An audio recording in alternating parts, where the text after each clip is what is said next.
It was a cold evening when Emily Carter, a 27-year-old nurse, was driving back home from her late shift. The rain poured heavily, making the highway almost invisible through her windshield. Her GPS suddenly glitched and rerouted her through a small road she had never seen before. She thought it might be a shortcut, but instead, it led her to a place she had only heard rumors about, the abandoned St. Mary's Hospital. Emily's car sputtered and came to a stop right in front of the broken iron gates. She cursed under her breath. Her fuel meter had dropped to empty. She pulled out her phone, but no signal. Just one single bar blinking before vanishing completely. Lightning cracked across the sky, illuminating the faded signboard. St. Mary's General Hospital, closed since 1985. Emily swallowed hard. She remembered stories about this place. Patients had disappeared here, doctors rumored to have performed dark experiments, and some said that the hospital never really closed. It just kept collecting souls. She told herself not to be ridiculous. She just needed shelter until the storm passed. Gathering her courage, Emily pushed open the rusted gates. They creaked so loud it echoed through the empty night. Inside, the air felt heavy, like something alive pressed down on her chest. Water dripped from the cracked ceiling, and every step she took echoed like whispers down the corridor. The stench of mold mixed with something metallic, like old blood. She passed by the reception desk, papers scattered across the floor as if the staff had fled in a hurry. A shattered wheelchair lay on its side.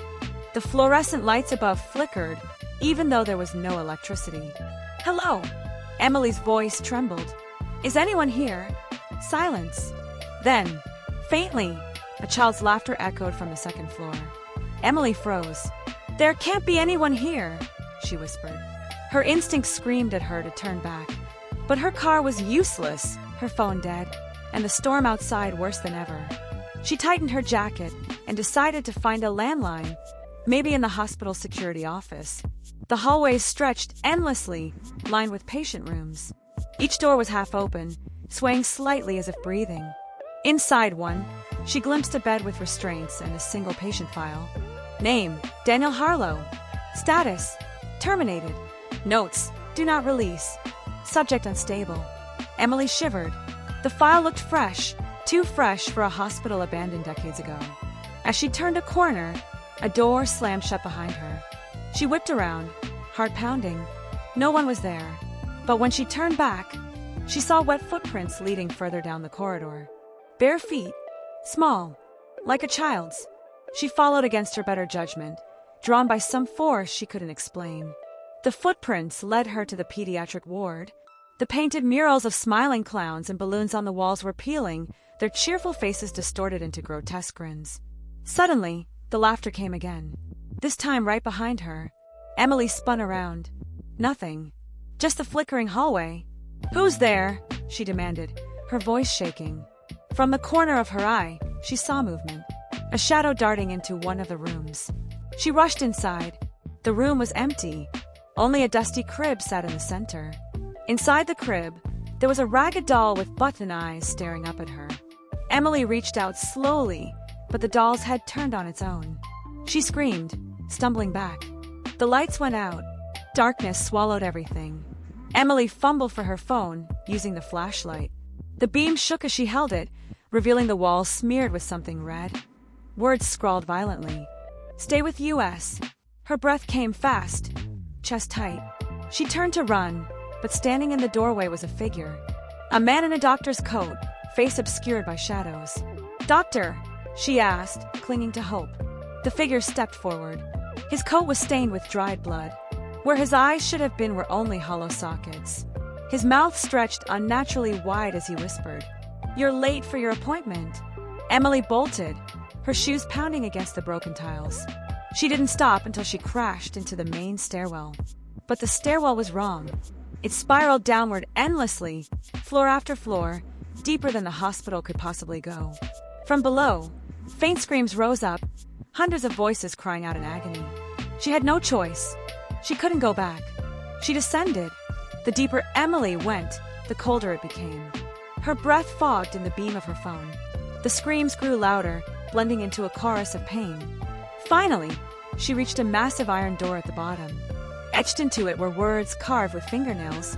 "Do not open." Emily's hands trembled, but something, curiosity, or maybe the hospital itself, made her push the door open. Inside was a huge underground operating theater. Rusted surgical tools hung from the ceiling like torture devices. Tables were lined up with shapes covered by sheets. She dared not look. Then she heard it, breathing. One of the sheets began to move. Slowly, something sat up underneath. Emily couldn't breathe. The sheet slid off, revealing a child with pale gray skin, hollow eyes, and a twisted smile. It pointed at her. "Stay," the child said, its voice echoing unnaturally. "Stay forever." All at once, the other sheets started moving. Dozens of figures sat up. Patients, children, doctors, all with empty eyes and twisted faces. They all turned toward Emily.